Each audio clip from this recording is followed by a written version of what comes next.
When it comes to the SNES mouse, most people don't look past Mario Paint, but I like to think outside the box because I am the game collector and this is Second Opinion Games, and today I do the review of 3 Super Nintendo mouse games.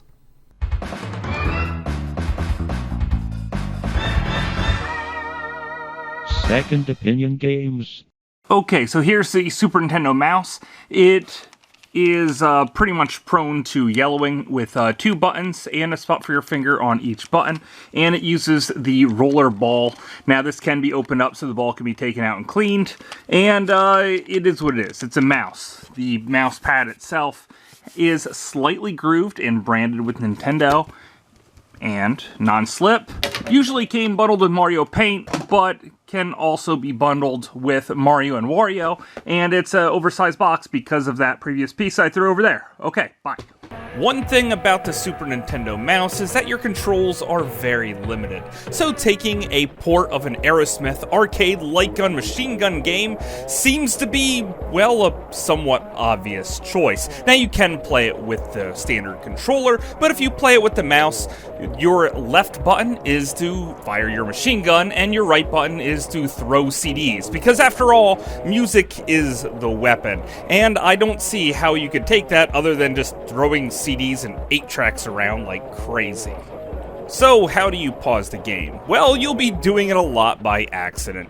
Basically, every time you tap the machine gun button, the game pauses. So tap it once and hold it down for the entire game if you really have to. Luckily, no civilians jump out at you and cause you to lose some life. Even these babes that dance in cages, you can't really hurt them, only set them free. And you gotta respect the commitment to the job. After you blow open the hatch and save them, they just keep right on dancing. And that's my kind of girl.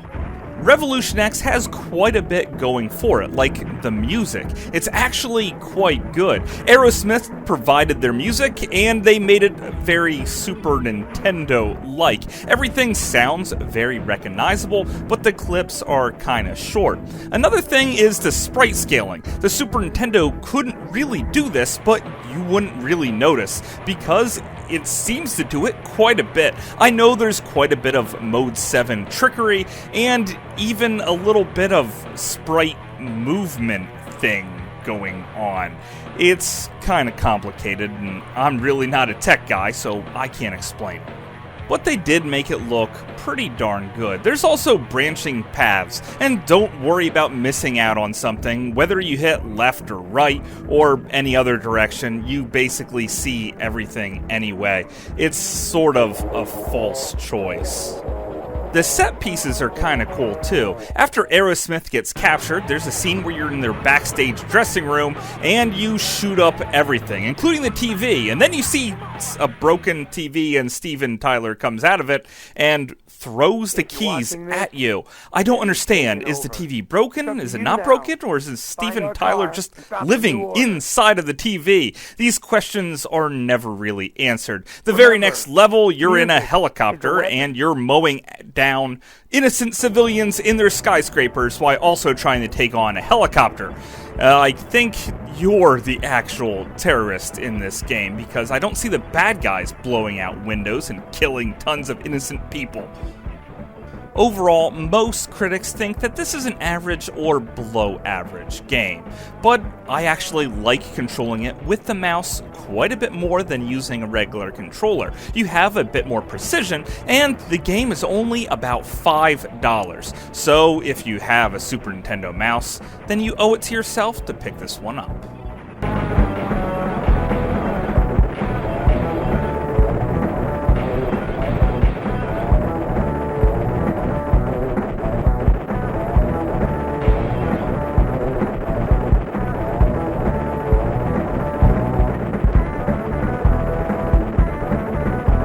one of my favorite games on this console is Tin Star, because it's lighthearted and it doesn't take that long to beat the game. And even if you want to play for just a few levels, well, you have 3 save states. Now, this was the first game that lets you use the Super Scope 6 or the Super Nintendo mouse. But I pretty much always play with the mouse, mostly because setting up the Super Scope really stinks. Now, the mouse has 2 speeds, slow or fast, but I always set it to fast because you're going to need lightning quick reaction times in order to take down all the bandinos and find all the different power-ups in this game. And there really isn't any power-ups. You're just shooting canteens for extra health and trying not to get hit yourself. Now, there is a couple of different ways to play the game. There's the first-person view, where you just shoot everything in sight and try not to hit the good guys. There's also a third-person view that I really appreciate. You get to see Tin Star run around, and he's very acrobatic, doing flips, even certain train levels, which I always tend to love. Running through the towns, it's pretty neat to see him jump off of buildings into buckets of water, especially because he's a weird robot person. Now, because you're the new sheriff in town, you get to meet all the different characters around this newly formed world. And it gets really interesting. At the end of every level, you get $signs. So the more accurate you are and the more people you take out, the more money you get, which leads to the multiple endings of the game. If you have $750,000 in your bank account, well, then you will marry the beautiful girl of the town. But I didn't when I completed it, so I like to call this the good ending, because we all know women in time depreciate faster than a brand new car, so in a few years, she'll probably pay us to marry her. One of the more interesting things I thought about Tin Star is how it handles boss battles. At the end of each day, there's a showdown where you have to draw. You have to move that mouse really quick to click on the 6-shooter icon and then back on the villain at a very certain time. This gets really tricky. Sometimes you have almost no time to react and makes me think that this is pretty much impossible. And other times, well, it just seems a little too easy. This really tests your skill with the mouse. So if you're not really good with this peripheral, well, then chances are you're gonna go down fast. But I learned pretty quick, and it wasn't too long before I was flying through the game really efficiently. Tin Star is short, and it's funny, and I love the cartoony art style. And if you add it all up, the game's also really cheap as well, which pretty much makes this mouse game a total no-brainer.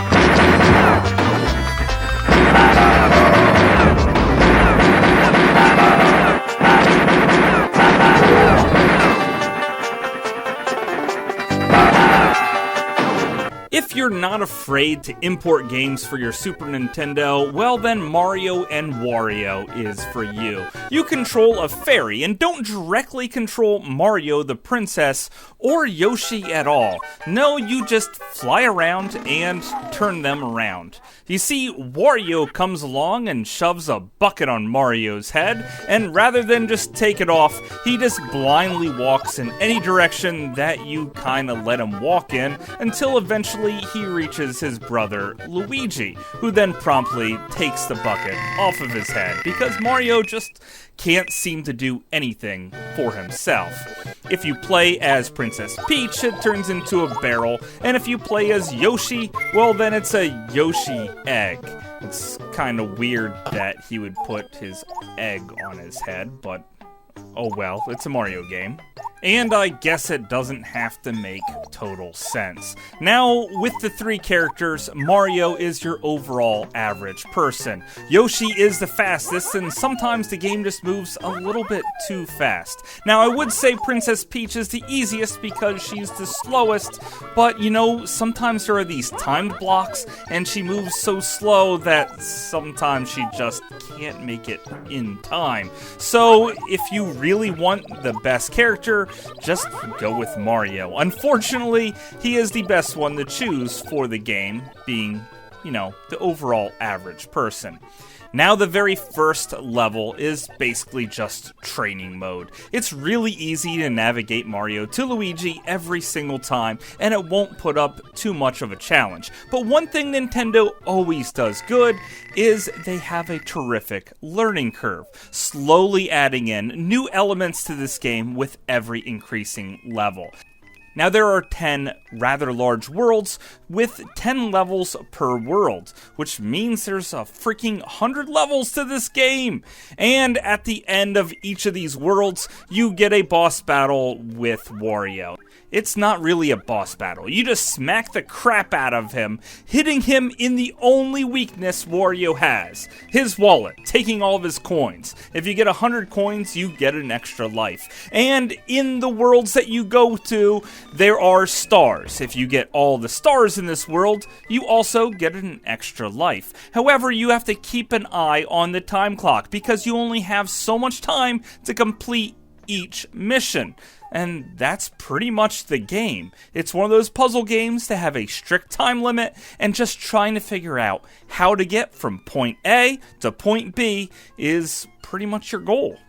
In upper levels of this game, it gets ridiculous. So luckily, there's a pause button that lets you absorb the entire level, so you could thoroughly plot out exactly how you have to go about to beat it. There's also coin blocks, and occasionally there's even some enemies on screen, but luckily they're killed rather easy with a quick tap of a button.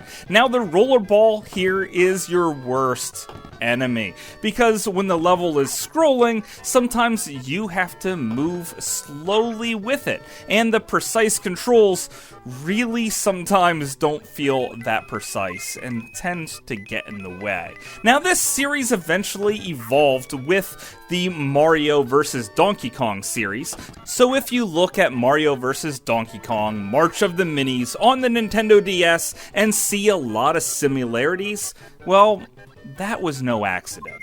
Most people that play Mario and Wario really seem to enjoy it, and I'm no different. I had a great time playing this game. I really loved the puzzle aspects, and even modifying my Super Nintendo just to play it really wasn't that difficult. So if you have a mouse, well, I just gave you 3 really great games that you can play, or at least kinda good ones. So hopefully you too can now think outside the box and stop playing solitaire in Mario Paint just long enough to enjoy some of the other new experiences you can have with your Super Nintendo mouse. And of course, that's just my opinion. Thanks for watching.